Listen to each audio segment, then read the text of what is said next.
Hello everybody, welcome back to my channel. So I'm just skipping my intro today and just saying hello, welcome back. In yesterday's video I made these polymer clay pins. If you would have seen, I made these two mushrooms which I absolutely love, and I said in it I would do the packaging for this video because I was making it anyway, and I thought I may as well just dedicate a whole video to it on how I make the packaging for my pins, because so many people ask me how I do it.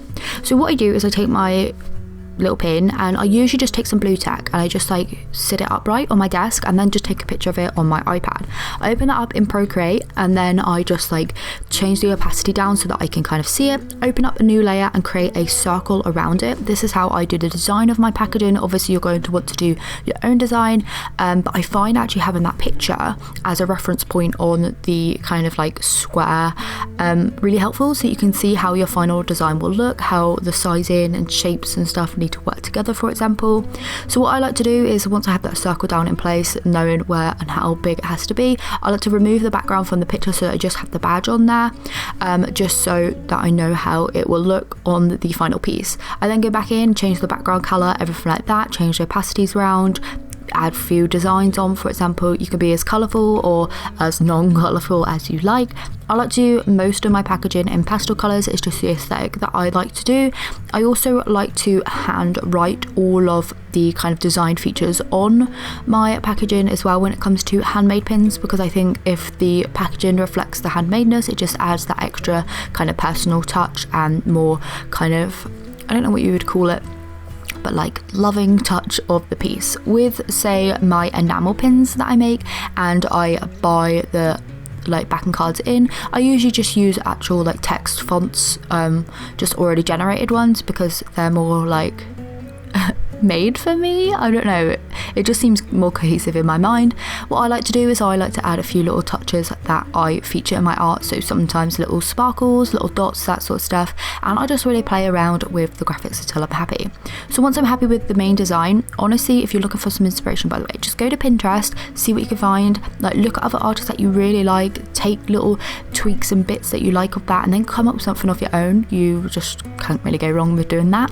But what I do is I open it up in Photoshop then, so I transfer it over to my computer, open it up in Photoshop, play around with the colours. I know my printer prints a little bit darker than what it looks like on screen, so always make mine lighter than what I actually want it to turn out like on the screen. Then I just open it up in an A4 size document and I make sure that is all the right size and that sort of stuff.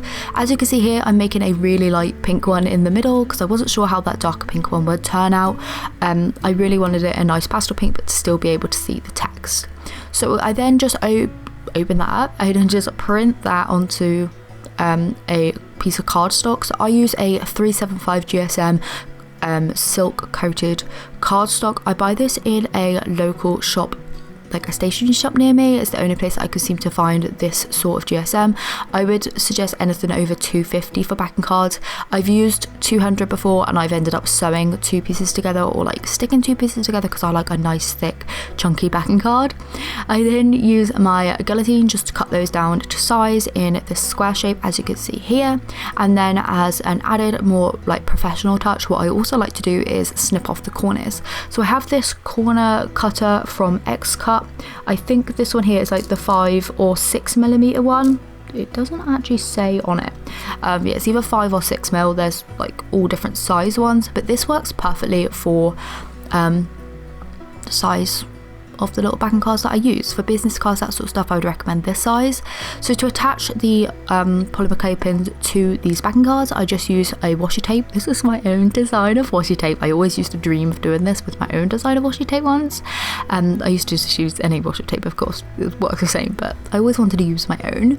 And then once I have them on there poked in, I just place the metal pin back on the back of them. I also like to add in a rubber back into the cellophane bag. I had these cellophane bags made especially for myself, custom made, ages and ages and ages ago when I did my Kickstarter, and I had to order like 500 of them as a minimum order quantity, so I have a load of these bags still left, but they work perfectly, they fit my backing cards perfectly, and yeah, really happy with the professional finish they kind of give, as well as protecting my pins as well. I could probably pick something a little bit more eco-friendly, but considering I have so many of them, I don't want to waste them, so I'm just going to be using these for, well, forever until they run out.